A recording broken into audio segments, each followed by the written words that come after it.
You've seen a star, distant, untouchable, burning in the sky. But what if everything you were told about it is wrong? Welcome to Mysterious Encounters. We are taught that stars burn, that they are massive balls of fire, consuming fuel, producing light. But that isn't true, not in the way you think. A star does not burn. It does not need oxygen. It does not ignite like a flame. A star fuses.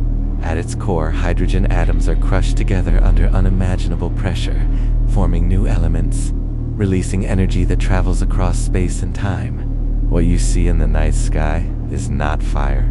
It is transformation. So, in the literal sense, a star cannot combust. It is too powerful, too extreme, too far beyond the rules of simple chemistry. But this is where the question changes, because the deeper question was never about physics. It was about meaning. What if a star could combust, not physically, but symbolically? Across ancient traditions, the star was never just an object in the sky. It was something else, a symbol of consciousness, of the soul, of something divine, trapped in form. And in those same traditions, there is a process, a necessary one. Fire. In alchemy, transformation is not gentle, it is violent. The old must be destroyed, so something new can emerge. They called it the Great Work, and at its peak was a stage known as the reddening, a moment where the substance, or the soul, is consumed by fire, not to die, but to be purified.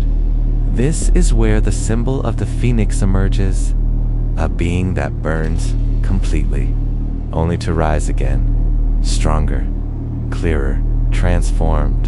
In this sense, a star that combusts is not being destroyed, it is becoming. Other traditions speak of this differently, but the pattern remains. In Hermetic thought, everything moves in cycles: expansion, contraction, birth, death. A star's explosion, what we call a supernova, was not seen as an ending, but as a release, the breaking of form, the return of energy, the moment the light is no longer contained. And then there are the more hidden teachings, the ones rarely spoken about openly. In certain mystical systems, reality itself is seen as layered, a structure, a kind of containment, where fragments of something greater are trapped within form. They call these fragments sparks. In the process of awakening is described as fire, a burning away of illusion, a destruction of the false self.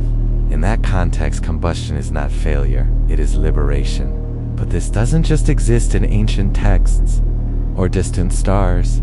It happens here, to us. There are moments in life where something inside you changes so completely that the person you were cannot survive it.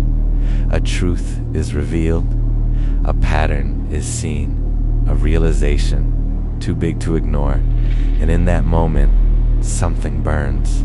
Not your body, not your mind, but your identity. The old version of you dissolves, consumed by something greater, and what remains is different. In those moments, you're not evolving slowly. You're transforming violently, like a star, collapsing under its own weight, only to explode into something new. So the question was never, can a star combust? Because in the physical world, it cannot. But in every other realm, it already does. In myth, in alchemy, in consciousness, in you. The star doesn't burn like fire, it burns like truth. And when that truth becomes too powerful, too intense, too real to contain, it doesn't fade, it explodes. And maybe that's what transformation really is. Not growth, not progress, but combustion.